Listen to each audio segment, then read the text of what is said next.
Welcome back to the Coding Problem series. Today, we are going to tackle the online stock span problem. This is a classic algorithmic challenge often found in technical interviews and is an excellent way to learn about the monotonic stack data structure. First, let's define the problem. The stock span is a way to measure the momentum of a stock's price. For any given day, the span is defined as the maximum number of consecutive days, going backwards from today, where the stock price was less than or equal to today's price. Basically, it counts how long a winning streak or a non-decreasing trend has lasted leading up to the current moment. Let's look at a visual example to make this concrete. Here we have a series of stock prices. Look at the last bar with a price of 85. To calculate its span, we look backwards. 75 is smaller, 60 is smaller, 70 is smaller, 60 is smaller, 80 is smaller. However, 100 is larger. So, the consecutive streak of days with prices less than or equal to 85 includes 6 days in total. That is why the span is 6. A straightforward way to solve this is to simply look backwards for every single day. For each new price, we walk back through the history day by day, counting until we find a price that is strictly greater. While this works, it is inefficient.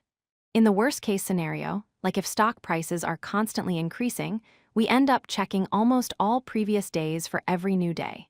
This gives us a time complexity of O of n squared, which is too slow for large datasets.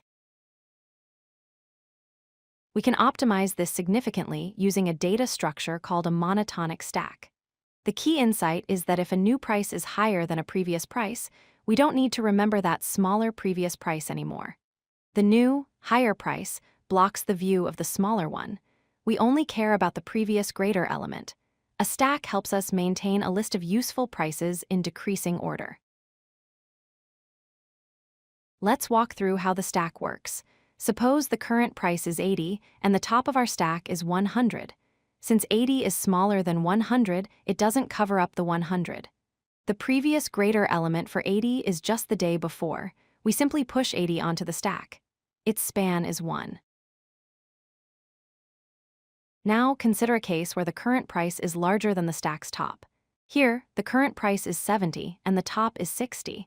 Since 70 is greater than 60, the 60 is now irrelevant for any future comparisons because 70 will block it. We pop 60 off the stack. We keep popping until we find a value greater than 70, which is 80. We stop there and push 70. This efficient popping mechanism is the core of the algorithm. Here is the logic for the complete algorithm. We maintain a stack of indices. For every new price, we enter a while loop. As long as the stack is not empty and the price at the top of the stack is less than or equal to the current price, we pop from the stack. Once the loop finishes, the span is simply the difference between the current index and the index now at the top of the stack. Then, we push the current index. Why is this faster? Even though we have a while loop inside our for loop, notice that every element is pushed onto the stack exactly once and popped at most once. This means the total number of operations is proportional to the number of elements. Thus, our time complexity is O of n, or linear time. The space complexity is also O of n to store the stack. To summarize, the stock span problem helps us identify trends in time series data. It has real-world applications in financial analysis for technical indicators, analyzing weather patterns like heat waves and processing sensor data.